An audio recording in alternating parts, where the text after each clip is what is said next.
Good morning, everybody. And how are you on this amazing Monday morning? They're calling it Cyber Monday. So there you are. It's another day, 7:59, and we are here to start our day. So how are you doing? Morning, Stace. How are you doing today? It is a cold morning, so I put a fire on, and here I have this fire blazing over there, but it's keeping me warm. Morning, Ryan. How are you this morning? Oh, Ryan and Stacy. It was such a pleasure having you guys on the last Sunday self-care show of the season. You guys were magnificent. You had so many things to say, so many things you learned. It was really nice having you guys with us. It was a pleasure. It was amazing. I'm great, ready for a good day. Ready for an amazing day. Good is just that. Loretta, good morning. Good morning, Nefesa. How are you this morning?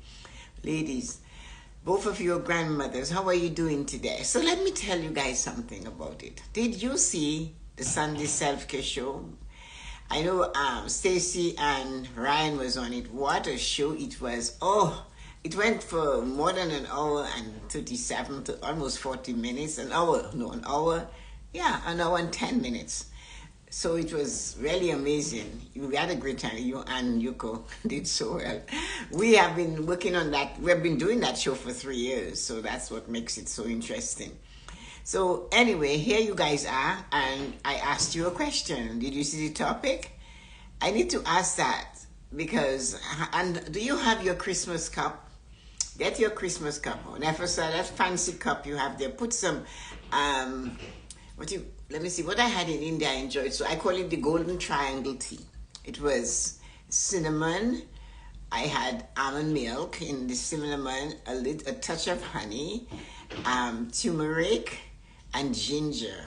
And it was so creamy and delicious. If you're ever looking for a tea to calm you down before at nighttime, anytime, you have like a cup and a half of almond milk or whatever milk you like, half a teaspoon of cinnamon, ginger, hyalin, and then of course turmeric, and you hit the milk, I put it all in, stir it. I use fresh ginger, so I get to crunch on the ginger at the end. And you know what I've been adding to it? A little bit of clove. I grind my own cloves, so I have powdered cloves. So I'm just full of things. So now, guess what I'm having? I'm having clove tea. Clove tea is very good for you to have, especially if you're a person who don't sleep. I just love tea, so I'll do any kind of tea. Anyway, let's get the morning blessing going. I mean, we did that yesterday, didn't we? All about teas and all of that on the Sunday self-care show. So good morning. The energy of the world is different right now. Everything is going the way it is supposed to be. Remember, destiny is something. It is destined. I think the Arabs have a word called matuk, which means it's destiny. And it's really important to realize that. Destiny doesn't matter where you are and you regret the steps you took to be there. The point is that's where you are. So I ask you to always say, it is as it is. It's not going to change because suddenly you realize, you know what, that's not where I want to be. But it is as it is. So wonderful and amazing human beings. Is your cup? Where is your cup? You know we all have a cup, right? And we have different sizes of cups. As you can tell, sometimes I have a great big cup in life, a real cup. But we also have a cup of which we are made of. So I always say sometimes when you are doing your best and somebody you love is not doing their best, you want them to do their best like you would do your best. And sometimes it's people that our children will say, you know what, they have more education than us. They should be doing better than that. But you have to realize we all come with the size of cup that we have. It's up to us to decide what we're going to do and how full that cup is or what we see. Many times I will tell my people I coach, you are expecting somebody who only has a cup that holds 1 pint. You expect them to pour out a gallon from a cup that can only give a pint. It will not happen. A pint is a much smaller cup, right, than a gallon size. So if you're busy telling them, you have to do this, you must do this, or expecting them to do something, that's where you are pushing them to do something that is not within their scope. So that's why I ask you, how much do you have in your cup? You have to know how much you have in your cup, because we all have a cup, and we look at our cup and decide how much we have in our cup. And if our cup has everything we desire in it, then what are we doing with it? Remember, I taught you guys something last week. Having is giving. Hi Lisa. I never said that having you give to get. I never said that. That's what many people are taught. If they give, they'll get. But you have to give. You have to be really interested in realizing I have sufficient to give. Hi Nancy. So the question always remains, what is in your cup? How much do you have in your cup? And how do you see your cup? So you are unable to serve from an empty cup. So it doesn't matter how willing you are to serve others, to help others, to be kind, to be generous in your thinking. If you are farming yourself from your own cup, then it doesn't matter, you see, because you're not giving yourself from your own cup. And that is what it is important. Good morning, Stacey Stelling. Welcome, everybody. Welcome, everyone. Stacey always reminds me of my manners if I don't call your name. So one thing you have to remember is that you cannot serve from an empty cup. You cannot do that. Because if you keep serving from an empty cup, you're going to get sick. I am not talking of the physical cup, although that is true too. You cannot serve from an empty physical cup. Nothing in there, you can't give anything in there. So if you have emptied all of you into others, and you are sitting back and on your laurel, and you're saying, well, I will get it all back. Well, I am telling you, it's not coming back. You have to give, meaning that you have, and you are able to give because you have. But if you have realized, like Stacey said, her cup was full. Why is your cup empty, you have to ask. Is your cup empty? You see your cup as empty. And you might say, I do not have to give. That is not, you're saying you have, but you're not willing to share. Is that going to help you? Is that going to advance you? And remember, when you hear of sharing, many people think, and that's why they hold back. Many of us believe I am asking or speaking about physically sharing something physical, like money, like wealth, like your possessions, your clothes, your food. I'm not talking about that only. That is part of the program. Yes, that is part, good morning, Yuko, of what we're talking about. But remember, hello, Maurice, remember that you are sharing. And you have to share everything. Sharing from your mind is more valuable than sharing something physical to a human being. What did they say? Do not give a fish, teach them how to fish. So if you happen to be here and you're saying, but Tessa-Marie, I do not have money. No, but you have wisdom. You have a recipe. You know how to live a fulfilled life.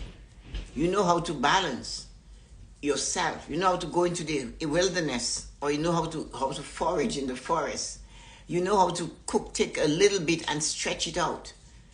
You know that when you cut what you call that thing, a broccoli, the florets is not the only part you are allowed to eat.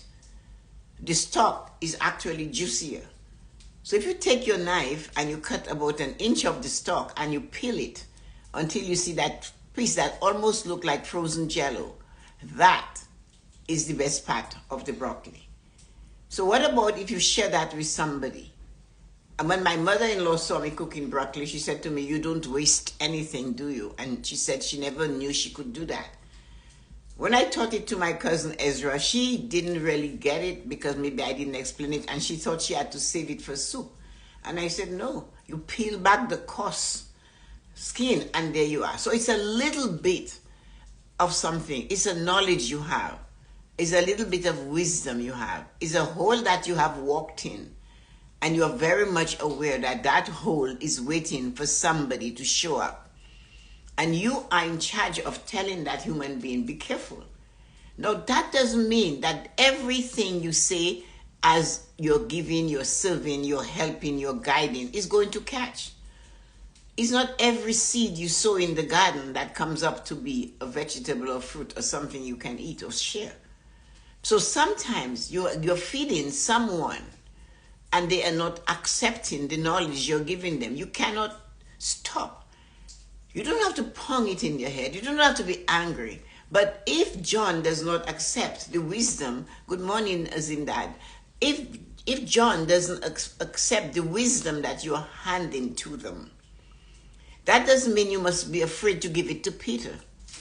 Are you with me on that? So when you are sharing your wisdom, it does, and I said to serve. I am not saying that you serve from your pocketbook only, your coins, your money, your food, your wealth, your possession. Good morning, Peter. We are serving from what we already know.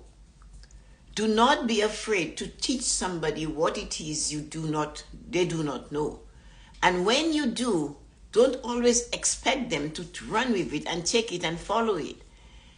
But if you notice they're not doing it, that doesn't mean you have to stop serving others. All people say, you take a cow to the water and you can't make it drink. So when you have taught somebody some wisdom, some idea, a recipe of how to live life, a warning that over here, you do this, you will end up here. And they heed you, they do not heed your warning or your advice. Do not get angry at them. They have to have their own destiny. Your path is to continue to share what you know, and along the way, out of 10, one might accept it. Remember that. Because Nelson Mandela said that each one is supposed to teach one. In scripture, it tells you 10 were healed, but one came back to say thank you. So what you have to remember is how much you have in your cup and deciding, I have sufficient to give. I have sufficient to serve. I have sufficient to let somebody else have some of it. You're not going to do without. The more you teach or the more you give of what it is you know, the better you're able to remember it and apply it for yourself. And you know what happens when you release knowledge? As I said, I asked that question many times before. And I dare any one of you right there now to answer that question with a word. Which is the greatest machine that was ever created in this world? Just say it. Put it there. If I get one answer, I will give the answer that I know. What is the best machine that has ever been created in this world? The machine that has been created that shows us how we should live our life.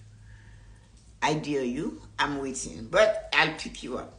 Why is your cup empty? Do you know why? Do you know why your cup is empty? Is it because you just feel that your cup is empty? Because it's all about feelings, right? So you're feeling, my cup is empty. I need to accumulate more wealth, more possessions. And you have to wonder, why am I feeling that way when I look and I can see that my cup is flowing over? And when you feel your cup is empty, that is the time you start to be grateful and look for opportunities that now you know you have to give. I am going to look to see if somebody there, nobody is telling me what machine, the best, the most amazing machine that was ever created. Don't tell me that none of you have an idea. Oh, okay, so let's see what we can do with that. Have you run yourself ragged lately? Have you put yourself out there and run yourself ragged by pushing and shoving and trying to do the more than you should do? Think about it.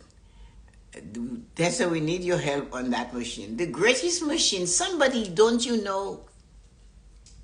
That machine teaches us how to live our life. And do you know you are the machine? The greatest machine ever created is the human body, the human race, the human created, because You can take as much as you want, to eat as much as you want. You can stuff your face and you can say, I do not have enough, I will eat more, I will eat more, I will eat more. But have you noticed that if you do not excrete, you will die? If you do not go to the bathroom and what you ate goes through your body and comes out the other end, you will die. That is how you have to live life. What knowledge you learn, you take it in, you have to release it to somebody else. That's what it is. That's the machine called person, you, me. It's created to teach us so many lessons. When we eat, we have to go to the washroom. When we drink water, we go to the washroom again. And if we do not take the knowledge in, we get sick from lack. And we get sick, literally, or we are dehydrated, not enough water, we are listless, we are walking around like, wow. You know, can you pin what? That's fantastic. I learned from the amazing, okay. This is what that happens. When you turn around and you eat, you have to excrete. But if you don't eat, you will be sick. If you choose not to learn, you're going to be left behind. If you choose not to take some knowledge, if you believe you know everything, you lose. Look at your life. I know people who think they know everything about everything, but you can't. Because some of us know some areas of our discipline, what we studied. So do not go around making yourself believe you're so high and mighty that you can give advice on subjects you do not know. When you look at yourself and you say, physician, heal yourself. Some people they know how to accumulate money and wealth. They do not know the intricacies of investing. And so therefore, if you're afraid, listen to that. Fear can keep you from getting to the top of the ladder, the top of the mountain. Fear, for example, in investing, you're so afraid you will lose your capital that you invest in weak investments that linger, that cause you to share more with taxes, for example. Whereas you took a risk over 10, 15 years. And as you see the market fluctuating, it's how volatile it is and the risk that comes from it. But over time, it increases more. So that is the person that is not looking at saying, I am holding back because I want to make sure I have it all. That is why some people, although their cups are full, they see it as empty because fear has made them see they only have enough and they cannot afford to lose it or they cannot afford to share it. So that is one of the things you have to remember. Have you run yourself ragged from just serving and serving and serving? If you have, stop. Reboot. Take time off. Relax. Spend a day with you and your thoughts and try to reboot yourself. Like when the car runs out of gas, you feel it. When the engine, I've heard people telling the mechanic, it goes squeaky, wheaky, men and women. They pay attention. But when you have a headache, or you're listless, or you can't sleep, do you pay attention? Or you say, oh, it's just old age. No, it's not only just old age. You need to take care of it. That machine needs attention. And that's what we must take care of. Is your cup half empty or half full? How do you see your cup? Stacy said hers is full. Is yours half full, or are you going around saying, it's just my cup, I just have a little bit. I only have a little bit. But if you believe your cup is half full, you will have, you know what? I have a half full cup. But if you're thinking, oh, I have just a little bit, I just have enough, I don't know how long I'm going to live, I need to have all the money so I can. No, you don't, because there is never a Brinks or Loomis truck following a hearse. And if there is not somebody to dress you so you look respectable when they place you in the coffin, you're going without that too. So stop for a moment and realize that you have enough to share. And it's not giving to have, it's having, being able to give. And it's not always physical assets. Stop holding your ideas and your thoughts. Share it. And be prepared that it will not be acceptable, because you cannot be for everyone the best. But when you are rejected by some, you must remember you must keep going so you can be accepted by those who really understand what they need and want you to give it to them. What are you seeing when you look at your life? Do you need to stop and be grateful because you are seeing empty cups all around you? What are you seeing? You're seeing your cup is still empty. What have you done? And that is the time, I have to show it to you because I did it for that purpose. You get your gratitude journal out and begin to just write what you're grateful for.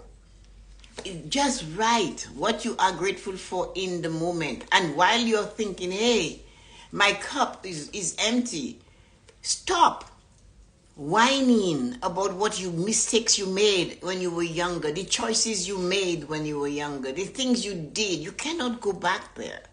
But right now in the moment, out of that horrible marriage, you have a child you adore.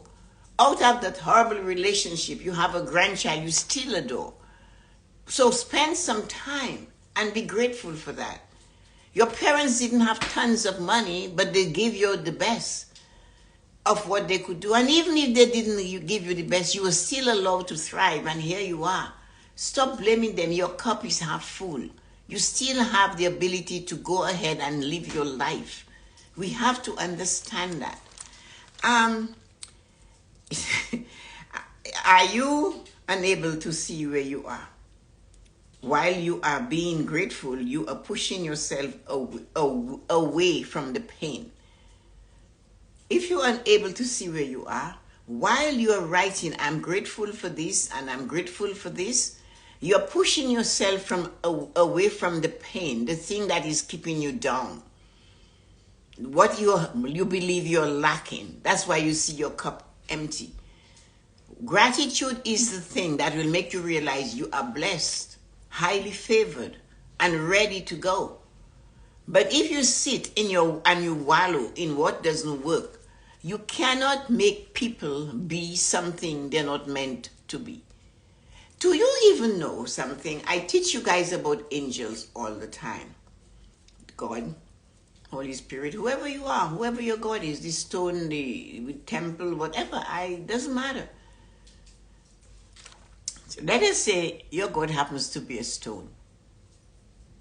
The stone wouldn't roll to you and say, sit down, does it? If you want to sit on that stone, you have a choice. You have to walk towards the stone and roll it to where you want it to be. The stone on its own is not going to come and say, here I am, sit on me. Your God, if it's a God of God's people, needs you to ask because you have free will. I need to be able to share more easily. Ask. They're not going to come and say, you must be this, you have to do that for you to live a fulfilled life.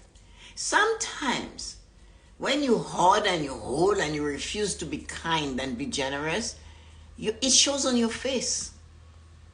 You look like somebody beat you up no matter how much $100 million you have in the bank. Or whatever health and possessions you have. So, go back to your God and ask for guidance. You have free will. They will not interrupt into your free will. The person who stops you from being you, they're taking away your will. That's not where you should go. You go and ask your guardian angel, hey, give me a hand over here. What should I do with this? I am not seeing it. Too much clouds are around me. Clear it up for me. You ask, you will receive. It's asking. You're not going to be sitting like at the river, like the woman at the river, with a basket of clothes and waiting for God to come help her. Ask for the help you need. Be aware of where you are, what you already have.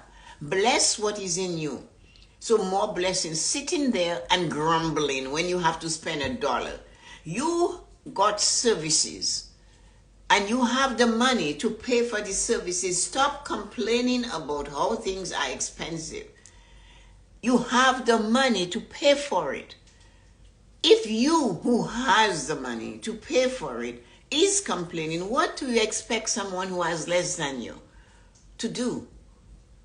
Explain those things to yourself, and you wonder why you're constantly thirsty for more, and you do not even know what you'll do with it. And there is no way it's coming to you when you die. It's just not coming. So get around this. Even if you leave instructions like the man did, to take all of my money, put it in a bag, and put it in my coffin with me. I'm taking it with me. The wife decided, sure, I'll give you your money. She wrote a check and stuck the check in the coffin. Here's your check. All your money is going with you. Can't say he didn't get his money. He got it in the form of a check. You know?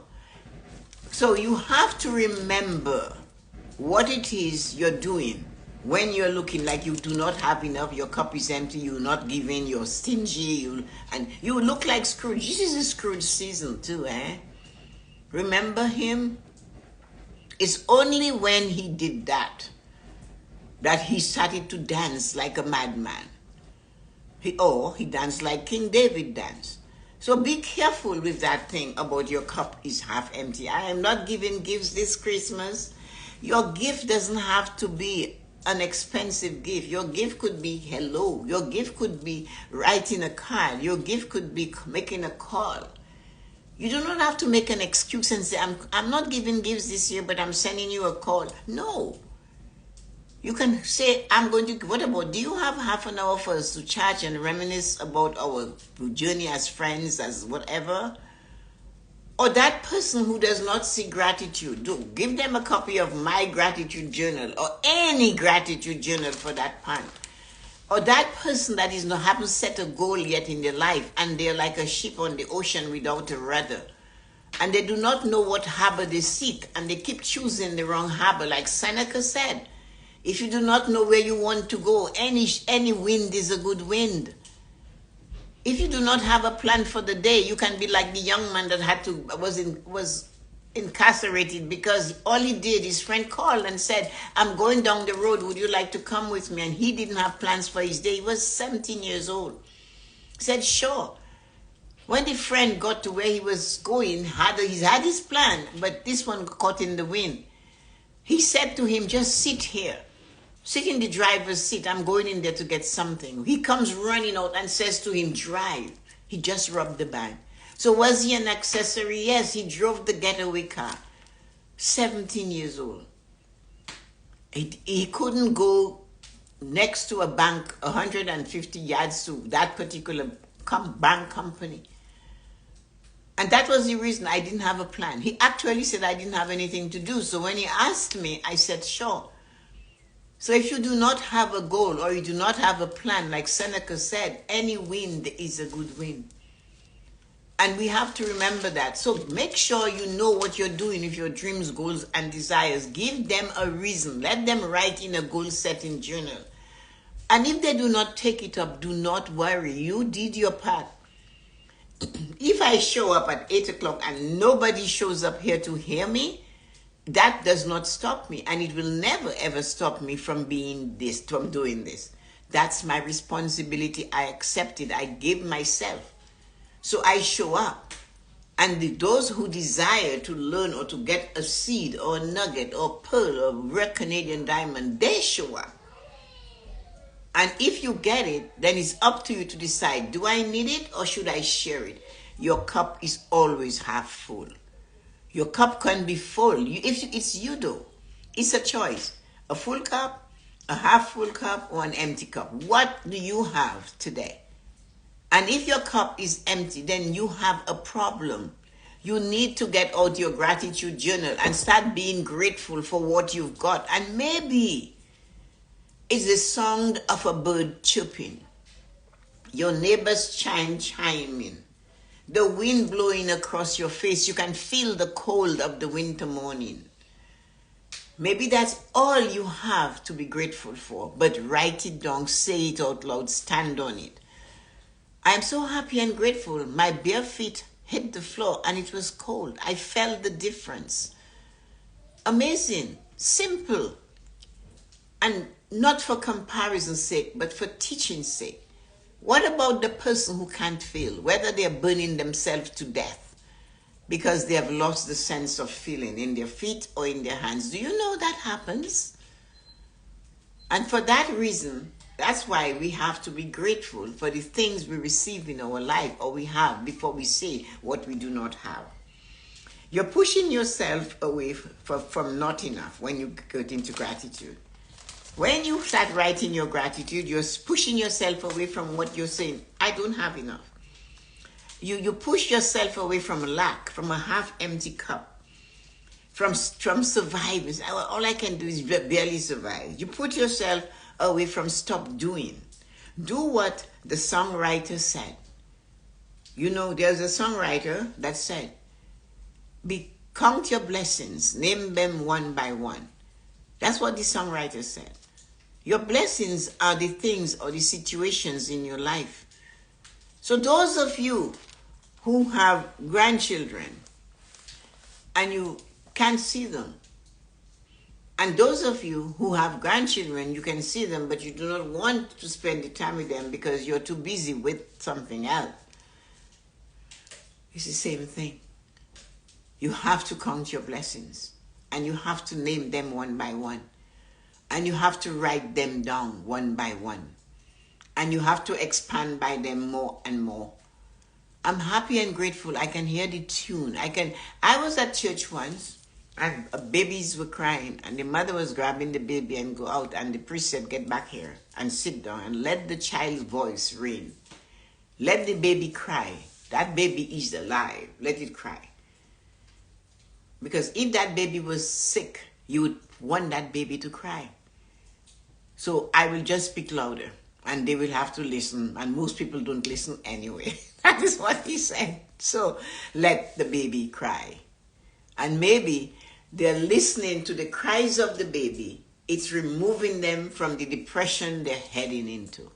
So when the baby is crying, that's when they listen to the tears. So they forgot their misery, their pain, and their lack.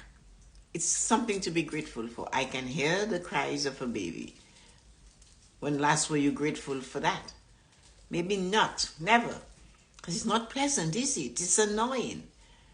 But it cannot be as annoying as what you were dwelling on all those times. So wonderful people, how are you doing today? It has been a pleasure and a privilege to be here with you today. And one of the things we know for sure is that our cup is half full. And remember, do not expect somebody who believes they have a pint to see that they have a gallon to give. Just do you. Do your best, show up, and be you, because everybody's allowed to do the best. Okay.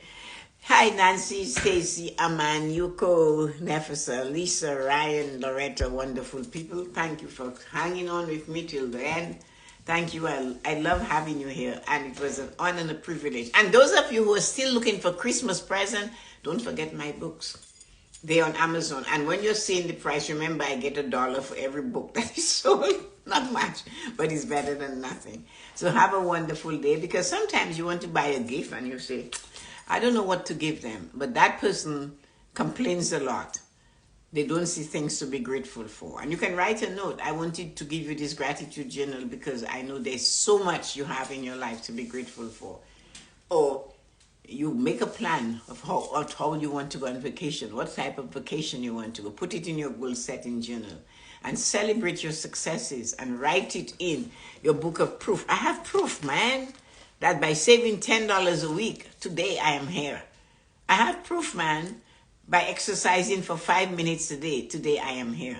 I have proof that doing a little here and a little there, today I'm here. Have a great day, wonderful, amazing human beings. Talk to you later. Bye-bye, everybody. Take care.